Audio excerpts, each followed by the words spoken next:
প্রাণপ্রিয় দিনী ভাই বোনেরা, যে যেখানে আছেন সবাইকে অন্তঃস্থল থেকে শুভেচ্ছা ও মোবারকবাদ জানিয়ে আমি লাইভ প্রশ্নোত্তর শুরু করছি। তো তার আগে একটি বিষয় না বললেই নয়, সেটা হচ্ছে যে আমরা জানি যে এখন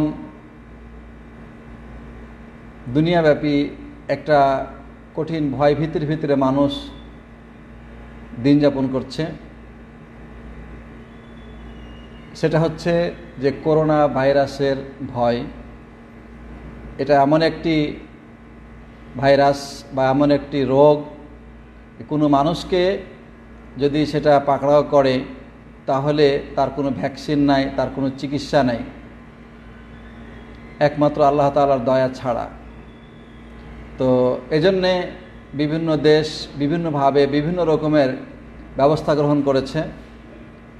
স্কুল কলেজ ইউনিভার্সিটি ছুটি দিয়েছে, শপিং মল বন্ধ করে দিয়েছে, তারপরে মানুষ যাতে করে এক জায়গায় সমাগম হতে না পারে অধিক মানুষ, তার জন্য ব্যবস্থা করেছে।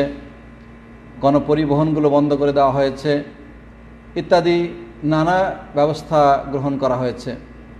উদ্দেশ্য হচ্ছে এই যে মানুষের মধ্যে থেকে কারো মধ্যে যদি এই ভাইরাস থেকে থাকে তাহলে এটা যেন অন্য কারো মাঝে সংক্রমিত না হয় এবং সে ক্ষতিগ্রস্ত না হয়, এটাই হচ্ছে উদ্দেশ্য। আমরা ইতিমধ্যে দেখেছি যে মক্কা শরীফে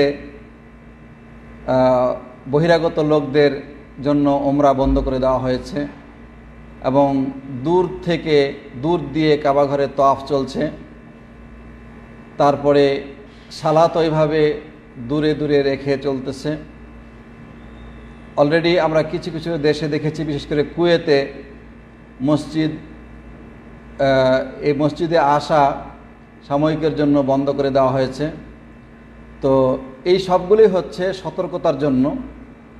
এটাকে কেন্দ্র করে অনেকেই মানুষের মধ্যে বিরূপ মন্তব্য করে হিংসা বিদ্বেষ ছড়ানোর চেষ্টা করছে। অনেকেই বলছে যে এই মসজিদ বন্ধ করে দেওয়াটা ইহুদি খ্রিস্টানদের চক্রান্ত, এরা ইহুদি নাসারাদের দালাল, কেন মসজিদ বন্ধ করে দিবে। কেউ আবার বলে যে মসজিদে যাইই তো মানুষ আল্লাহর ইবাদত করবে, আল্লাহকে ডাকবে, দোয়া খায়ের করবে, তো মসজিদ কেন বন্ধ হবে, ইত্যাদি নানা কথা বলা হচ্ছে। তো আসলে এটা কতটুকু শরীয়তসম্মত আমি এ বিষয়ে আপনাদের সামনে সংক্ষেপ আলোকপাত করছি। আপনারা প্রশ্ন পাঠাবেন, তার আগে আমি এ বিষয়ে কিছু কথা আলোকপাত করতেছি যাতে করে আমরা বিষয়টা অনুধাবন করতে পারি, বুঝতে পারি। এ সম্পর্কে কথা হচ্ছে যে আপনারা জানেন যে আল্লাহ নবী সাল্লাল্লাহু আলাইহি ওয়াসাল্লাম থেকে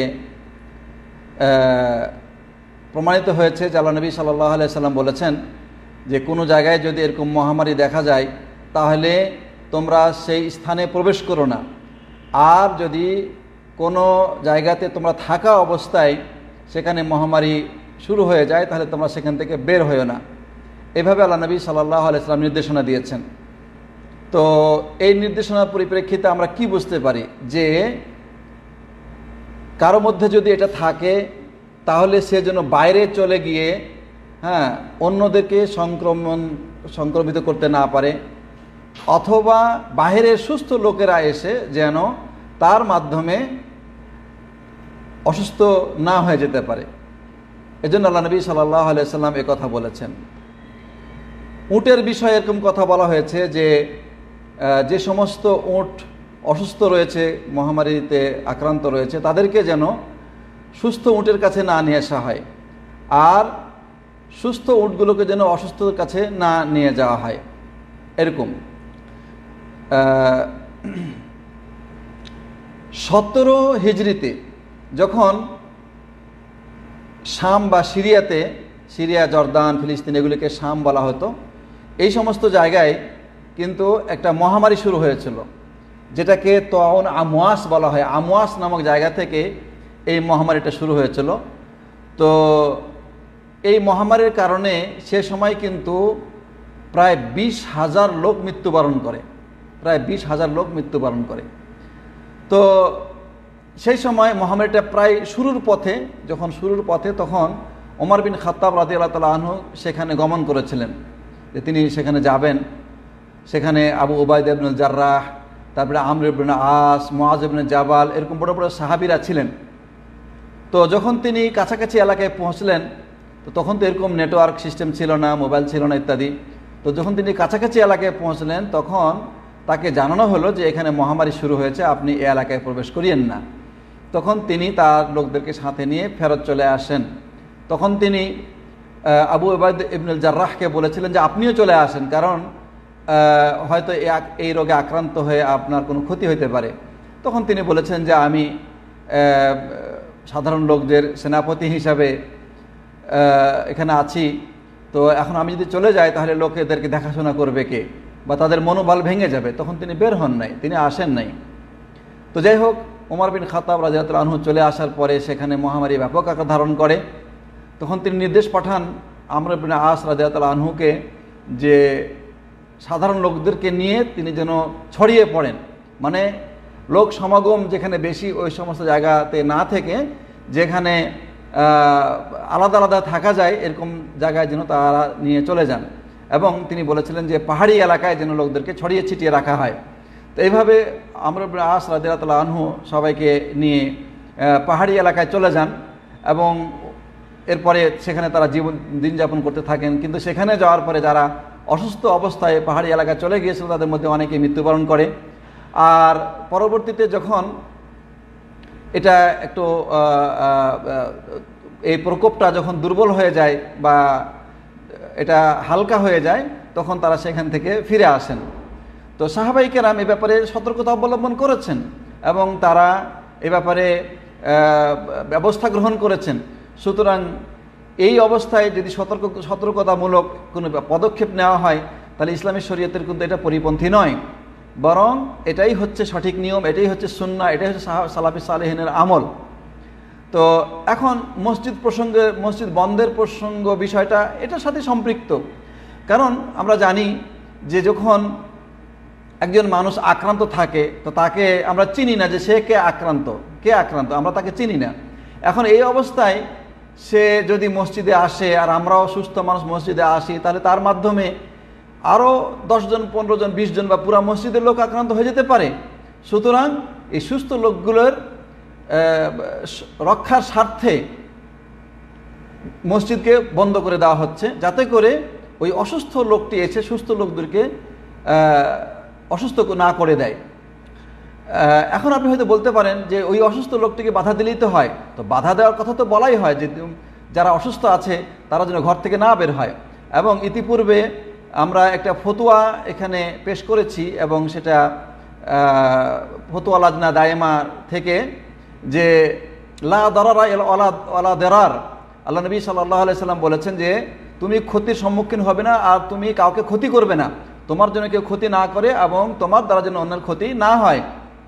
তো এখন আমার দ্বারা যদি অন্যের ক্ষতি হয় তাহলে আমার ওখানে যাওয়া জায়েজ হবে না, এটা রাসূলুল্লাহ সাল্লাল্লাহু আলাইহি ওয়াসাল্লামের বাণী, ইবনে মাজার হাদিসে রয়েছে। তো তাহলে কিন্তু ওই লোক বুঝছে না, যার কাছে ওই রোগটা আছে সে বুঝতেছে না।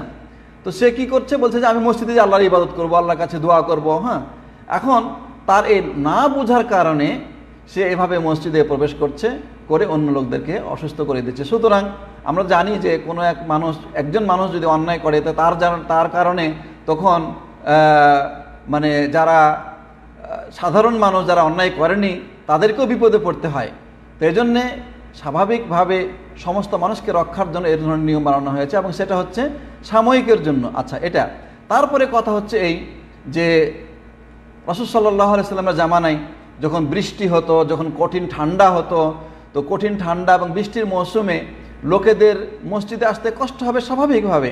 তো আল্লাহ নবী সাল্লাল্লাহু আলাইহি ওয়াসাল্লাম বলতেন আজানের মধ্যে যে হাইয়া আলাস সালাহ হাইয়া আল ফালাহ এর পরিবর্তে মুয়াজ্জিনকে বলতে যে তুমি বলো আলা সাল্লু ফি রিহালিকুম, তোমরা তোমাদের ঘরে সালাত আদায় করো, এইভাবে কথা বলতেন। তো এই কথাটা যে হাদিসে রয়েছে, এ দ্বারা কি বোঝা যাচ্ছে? এটা বৃষ্টির বিষয়টা খুব কঠিন নয়, বৃষ্টি উপেক্ষা করে অনেকে মসজিদে যেতে পারবে। তারপরে ঠান্ডা উপেক্ষা করে মসজিদে যেতে পারবে। তারপরেও যেহেতু কোনো কোনো মানুষের জন্য এটা কষ্টকর, এজন্য আল্লাহ নবী সাল্লাল্লাহু আলাইহি সাল্লাম অনুমতি দিয়ে দেন যে খালাস মসজিদে আসা লাগবে না, তুমি ঘরেই নামাজ পড়ে নাও। তো আমরা এখানে এটা এই হাদিসটা সহিহ বুখারীতে রয়েছে, মুসলিমে রয়েছে যে আল্লাহ নবী সাল্লাল্লাহু আলাইহি সাল্লাম ঠান্ডার কারণে বা বৃষ্টির কারণে মসজিদে আসতে নিষেধ করেছেন এবং বলেছেন যে তোমরা ঘরে নামাজ পড়ে নাও। তো এখন এর চাইতে তো বড় কঠিন ভয়ানক বিষয় হচ্ছে যে এটা যে রোগ এখন আমাদের সমাজে ব্যাপকতা ধারণ করেছে। এবং আপনারা জানেন যে চীনের পরে ইটালিতে এত বেশি, তাদের যেখানে চিকিৎসার সরঞ্জামাদি এত উন্নত হওয়ার পরেও কোনো কিছু তারা কন্ট্রোল করতে পারতেছে না, সেখানে শত শত লোক দৈনিক মারা যাইতেছে।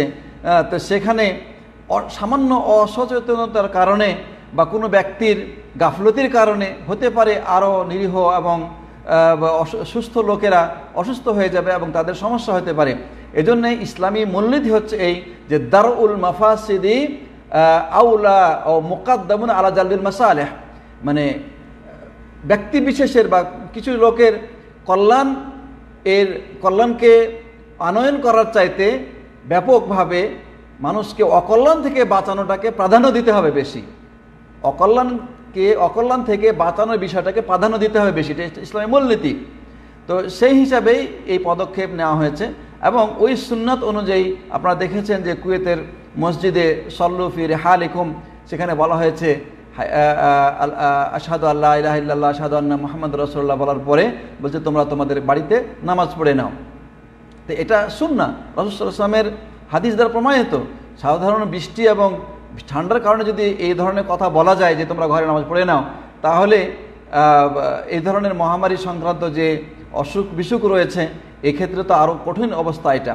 তো এই জন্যে এই ধরনের পদক্ষেপ নেওয়াটা এটা ইসলামের বিরুদ্ধ নয় এবং এটা রাসূল সাল্লাল্লাহু আলাইহি ওয়াসাল্লামের সুন্নাহ দ্বারা প্রমাণিত। তো এই জন্যে আমাদেরকে এই অবস্থায় আল্লাহ তাআলা শরণাপন্ন হতে হবে। মানে বিষয়টা আমরা ঘরে বসে থেকে দোয়া করতে পারবো, মসজিদে যেতে হবে এমন তো জরুরি নয়, কারণ ঘরে বসে থেকে দোয়া করা যায়, আল্লাহর কাছে রোনাজারি করা যায়, তওবা ইস্তেগফার করা যায়, কোরআন তেলাওয়াত করা যায়, তাহাজ্জুদ আদায় করা যায়, ইস্তেগফার করা যায়, সবই করা যায় ঘরে বসে থেকে। কারণ আমার কারণে যদি সুস্থ লোকেরা অসুস্থ হয় তাহলে কিন্তু আমাকে দায়ভার গ্রহণ করতে হবে। এজন্যে বৃহত্তর স্বার্থে এ ধরনের ব্যবস্থা গ্রহণ করা হয়েছে। সুতরাং এটা কোনো শরীয়তের বহির্ভূত বিষয় নয়, বরং এটাই হচ্ছে শরীয়তের সঠিক নিয়ম। আমাদেরকে এই নিয়ম মেনে চলার চেষ্টা করতে হবে এবং আমরা যাতে করে আল্লাহ তাআলার পক্ষ থেকে পাঠানো এই যে একটা পরীক্ষা মুসলিমদের জন্য নাজিল হয়েছে, এই পরীক্ষা আমরা যেন পাশ করতে পারি। এখন আমাদের সুযোগ হয়েছে, আলাম ইয়ানি লিল্লাযিনা আমানু আন তাখশা কুলুবুহুম লিযিকরিল্লাহ, মুমিনদের কি এখনও আল্লাহর জিকিরে তাদের অন্তর নরম হবে, অন্তর আল্লাহর ভয়ে ভীত হবে, এখনও কি সময় আসেনি? আল্লাহ সুবহানাহু ওয়া তাআলা এরকম বালা মুসিবত, এ ধরনের সমস্যা মানুষের জন্য প্রেরণ করেন যাতে করে মানুষ ফিরে আসে, আল্লাহর দিকে ফিরে আসে। যাহারাল ফাসাদু ফিল বাররি ওয়াল বাহরি বিমা কাসাবাত আইদিন নাস, মানুষের কর্মদোষে আল্লাহ সুবহানাহু ওয়া তাআলা এই জলে স্থলে এ ধরনের বিপদ আপদ নাজিল করে থাকেন, এই বিপর্যয় নাজিল করে থাকেন। উদ্দেশ্য হচ্ছে এই মানুষ যাতে করে ফিরে আসে, আল্লাহর দিকে তওবা করে, মানুষ যাতে করে তওবা ইস্তেগফার করে এবং তারা তাদের আমলে ফিরে আসে, চরিত্রকে সংশোধন করে এবং নিজেদের আমলগুলোকে সংশোধন করে। প্রাণপ্রিয় উপস্থিতি, তো এজন্যে আমরা এই বিষয়টাকে মানে উল্লেখ করলাম যাতে করে আমরা সতর্ক হয়ে ফিরে আসি আল্লাহর কাছে, তওবা করি। আল্লাহ সুবহানাহু ওয়া তাআলা যেন আমাদেরকে তৌফিক দান করেন, আল্লাহ যেন আমাদেরকে তওবা করার সুযোগ দান করেন। আর এ ধরনের বিষয় নিয়ে যে সমস্ত নির্ভরযোগ্য আলেমরা যে ফতোয়া দিবেন তাদের ফতোয়াকে মেনে নেওয়াটাই আমাদের জন্য কল্যাণ হবে। আমরা ছোট বিবেক দিয়ে চিন্তা করে এগুলিকে প্রতিহত করব আর বলবো যে এরা দরবারি আলেম, এরা উমুক, এরা তমুক, এগুলো আমাদের জন্য সঠিক হবে না। কারণ এটা উম্মার বৃহত্তর বিষয়, আর বৃহত্তর বিষয়ের এতটুকু জ্ঞান যদি আপনার ছোটোখাটো বা আমার ছোট জ্ঞানের ভিতরে থাকতো, আল্লাহ সুবহানাহু ওয়া তাআলা আমাকে এইভাবে ছোট করে রাখতেন না। যাদেরকে আল্লাহ তাআলা বিশাল জ্ঞান দিয়েছেন, অনেক এলেম দিয়েছেন, যারা উম্মাহ নিয়ে ভাবে, উম্মাহ নিয়ে চিন্তা করে, তাদের দ্বারা যে সিদ্ধান্ত আসবে সেই সিদ্ধান্তকে আমাদেরকে মেনে নিতে হবে। আর আমরা দেখেছি যে এই সিদ্ধান্তগুলো তারা কোরআন এবং সুন্নাহ মোতাবেক, সাহাবায়ে কেরামে সালাফে সালেহিনের পথ ও পন্থা মোতাবেক, মানহাজ মোতাবেকই তারা গ্রহণ করে। সুতরাং আমাদেরকে সেটা মেনে চলাটাই আমাদের জন্য উত্তম হবে। আল্লাহ আমাদের সবাইকে তৌফিক দান করুন।